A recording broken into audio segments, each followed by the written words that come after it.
દાહોદના એનટીપીસીએલ કંપનીમાં આટલી મોટી આગ કઈ રીતે લાગી? Hello guys, this is Saurabh અને તમે જોઈ રહ્યા છો ડેવિડ રિપોર્ટર અને આજે છે ડેવિડ રિપોર્ટરનો 13મો દિવસ અને અમે નીકળી પડ્યા હતા દાહોદ મુકામે. અમારી સાથે હતા સંદેશના હેમલભાઈ અને આજતકના ધ્રુવભાઈ.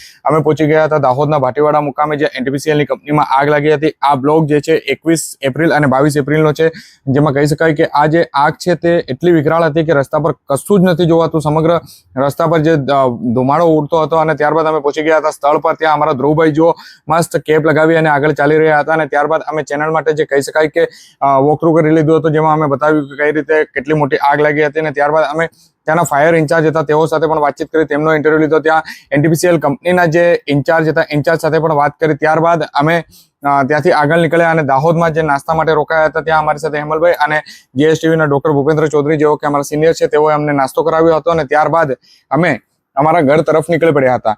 જો આ બ્લોગ તમને જોવામાં સારો લાગ્યો હોય તો કમેન્ટ બોક્સમાં જરૂરથી જણાવજો અને અમારી ઇન્સ્ટાગ્રામ તેમજ યુટ્યુબ ચેનલને જરૂરથી સબસ્ક્રાઇબ કરજો.